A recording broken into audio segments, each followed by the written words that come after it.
दोस्तों नमस्कार, मैं विकास कुमार। आप सभी लोगों का हमारे से यूट्यूब चैनल विकास सिंह आईएमसी में बहुत बहुत स्वागत है। दोस्तों, अगर आपको हमारा ये वीडियो अच्छा लगे तो लाइक कीजिए, कमेंट कीजिए, शेयर ज़रूर कर दीजिएगा और दोस्तों सब्सक्राइब कर लीजिएगा और साथ ही साथ घंटा ज़रूर दबा दीजिएगा ताकि आपको नए नए वीडियो के नोटिफिकेशंस मिलता रहे सबसे पहले। दोस्तों, आज हम लोग बात करने वाले हैं कोरोना वायरस का म्यूटेशंस के बारे में। ये म्यूटेशन क्या होता है? दोस्तों, हम सभी लोग जानते हैं कि ये जो वायरस बना हुआ है, ये वायरस क्या होता है कि एक से दूसरे तरह जब हमारे शरीर में एक बार से दूसरे बार जब फैलता है या फिर उसका जब हमारे शरीर में निर्माण होता है तो वो उसका अलग अलग तरीके से वो बनता है।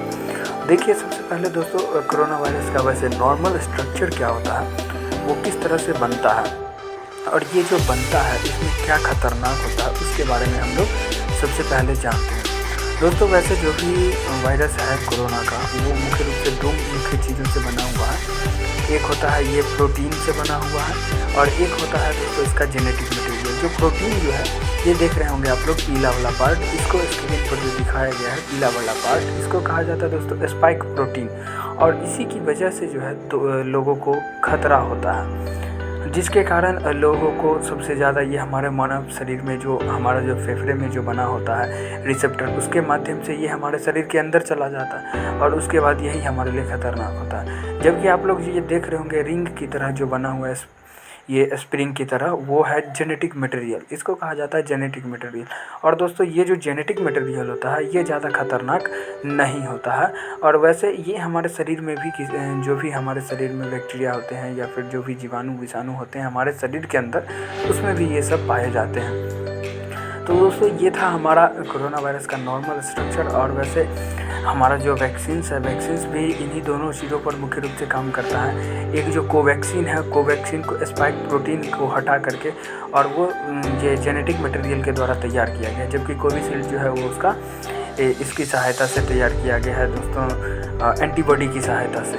तो इसीलिए अब हम लोग जो है बात करने वाले हैं दोस्तों, ये अभी जो डेल्टा वायरस चल रहा है, डेल्टा की वजह से ही पूरे दुनिया में ऐसा कहा जा रहा है कि उसका कोई असर ही नहीं होता है। तो देखिए, सबसे पहले दोस्तों ये जो कोरोना आया था उसका नाम था नोवेल कोरोना वायरस। हम लोग नॉर्मली जानते थे कोरोना वायरस नाम है, और उसका बाद में उसका नाम जो है बदल करके WHO के द्वारा रख दिया गया नोवेल कोरोना वायरस। उसी तरह से सभी देशों में कुछ अलग अलग तरह के इसके वेरिएंट्स पाए गए और इसी वेरिएंट्स का नाम दिया गया म्यूटेशन। जिस तरह से आप लोग सबसे पहली बार इसका आया नोवेल कोरोना वायरस, इसी तरह से अभी साउथ अफ्रीका, ब्राज़ील, UK यहाँ पर बहुत ही खतरनाक बनते जा रहे हैं। उसमें से हमारा भारत का जो कोरोना वायरस है उसमें वो ऐसा स्थिति आ गया जहाँ पर अब सुई भी उसमें काम नहीं करता है। तो देखिए, WHO के द्वारा क्या कहा गया है कि सभी देशों में जो अलग अलग तरह के वेरिएंट्स पाए गए उन सभी का अलग अलग नाम फिक्स कर दिया गया है। जबकि जो भी इसका साइंटिफिक नाम है वो साइंटिफिक नाम तो साइंटिस्ट्स के द्वारा इस्तेमाल किया ही जाएगा, लेकिन WHO ने जो कहा है उसके अनुसार जो भी आम नागरिक है वो इसी का इस्तेमाल करेगा, WHO का जो शॉर्टकट नाम दिया गया है उसका। जैसे देखिए, इंग्लैंड में एक ही महत्वपूर्ण वायरस है जिसका नाम है B117, उसका नाम दे दिया गया है अल्फ़ा वायरस। उसी तरह से साउथ अफ्रीका में भी एक है जो बहुत ही खतरनाक माना जा रहा है, जिसका नाम है B1351। और ये B1351 का जो है WHO के द्वारा इसका नाम रख दिया गया है बीटा वायरस। जैसे अल्फ़ा था उसी तरह से इसका भी नाम चेंज करके रख दिया गया है बीटा वायरस, और ये भी बहुत ही खतरनाक होता है दोस्तों।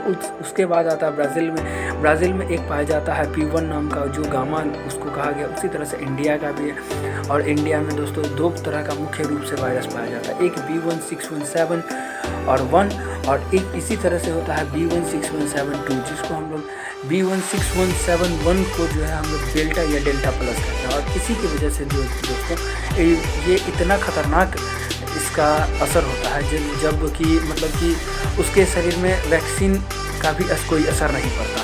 जबकि अगर आप पहले से वैक्सीन ले चुके होते हैं तो आपका इतना स्थिति खराब नहीं होगा जितना अभी होने की संभावना है दोस्तों। उसी तरह से एक है B1617.2 जिसको कप्पा कहा गया है। इसी तरह से हमारे यहाँ जो डेल्टा प्लस वायरस है ये बहुत ही खतरनाक हो जा रहा है।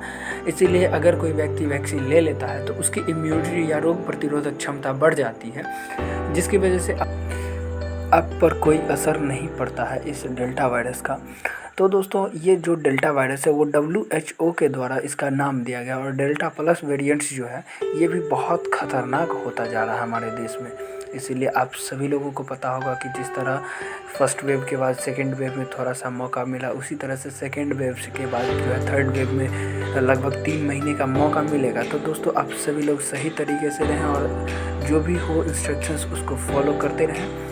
और दोस्तों आप सभी लोगों को पता होगा कि वैक्सीन हमारे लिए भी बहुत ज़रूरी होता है, तो वैक्सीन लेते रहें जो ताकि आपके अंदर खतरनाक नहीं बन सकता है ये कोरोना वायरस। दोस्तों कोविड वैक्सीन के बारे में अगर आपको अत्यधिक जानकारी चाहिए तो इस वीडियो का लिंक आपको डिस्क्रिप्शन बॉक्स में मिल जाएगा, और आप वहां से ज़रूर देख लें ताकि आपको वैक्सीन के बारे में कोई प्रॉब्लम ना हो।